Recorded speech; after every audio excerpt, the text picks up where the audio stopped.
For the butter pecan cake, we need about a half a cup of shortening. I'm using the butter flavor Crisco shortening, and to that we're going to add 1 1/4 cup of granulated sugar. You want to cream that together until it's light and fluffy and you see no more large lumps of shortening. Now we're going to crack 3 room temperature eggs in a separate bowl, and we're going to add that to our cream, shortening, and sugar one at a time. Mixing, being sure to mix well after each addition, meaning that you don't want to see any streaks of egg in the batter after each addition. Last egg going in. And now we're going to do our extracts. We're going to do a half a teaspoon of vanilla extract and 1 teaspoon of butter pecan elixir. This is made by Pecan Elixirs, and I will link the website in the description box. Once you get that all mixed together, we're going to start working on our dry ingredients, which is 1 cup and a half a cup of all-purpose flour. To that, you're going to add 1/4 teaspoon of salt. I use just regular table salt. And to that, you're going to add 1 teaspoon of baking powder, and we're going to add half of this mixture to our batter. And once we add the half of it to our batter, we're going to mix that in till just combined. Now we're going to add part of our buttermilk, which is a half a cup of room temperature buttermilk. You want to add part of that to there and mix until it's well combined. And then you're going to add the rest of your flour mixture, and then you're going to add the rest of your buttermilk. And then we're going to stir that together until it's well combined. Be sure to scrape down your bowl and make sure everything is well incorporated. We have one more addition, and that is 1 cup of toasted pecans. You just want to fold those in. And once you get this folded in, set this batter to the side. Now we're going to work on our red velvet cake batter. We want a half a cup of shortening, and to that we just want 1 cup of sugar.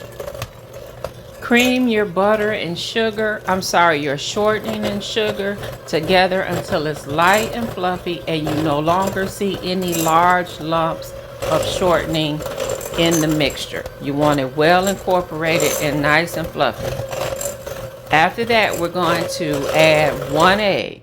It needs to be room temperature, and you want to mix this until it's just combined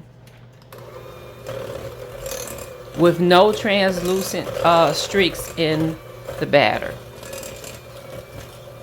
Once we get that all mixed in, we want to go and start with our dry ingredients.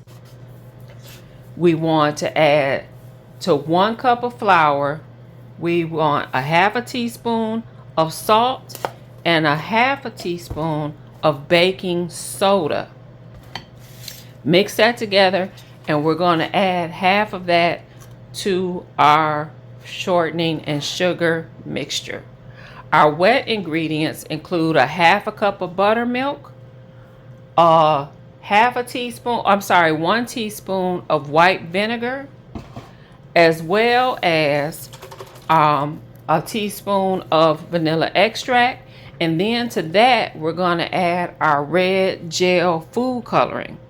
And I think I want to say I probably added about a half a tablespoon of the gel food coloring to the buttermilk mixture.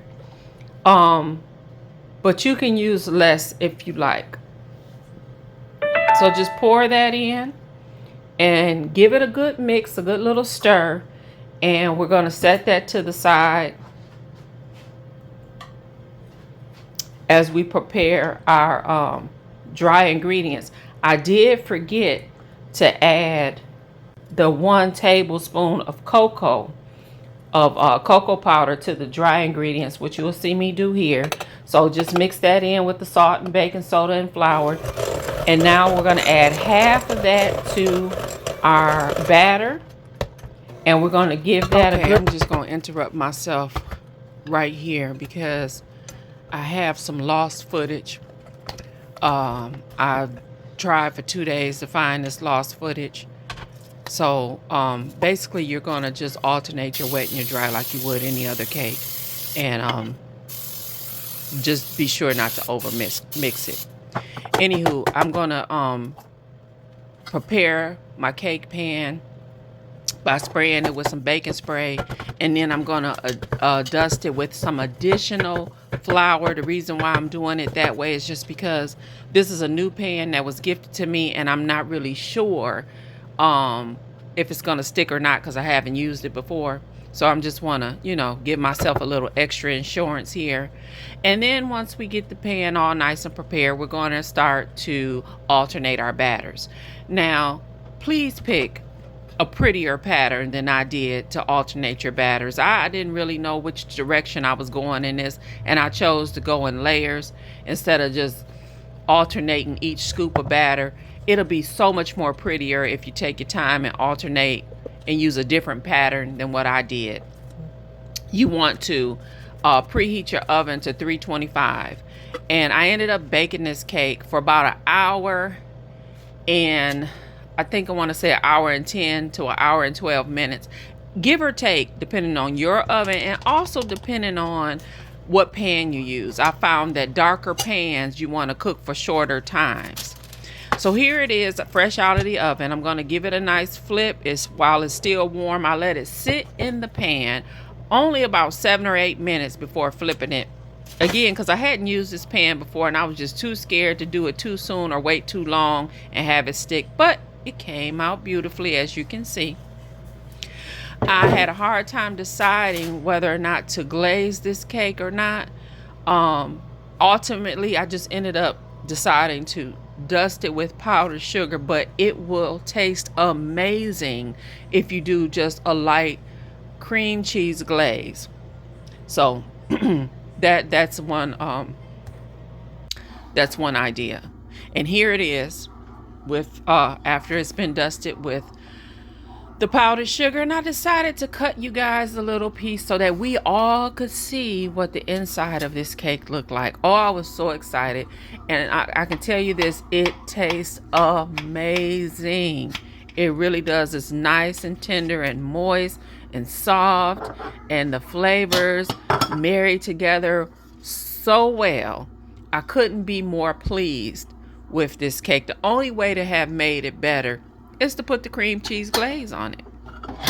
But I'll try that next time. Here's your piece. Enjoy.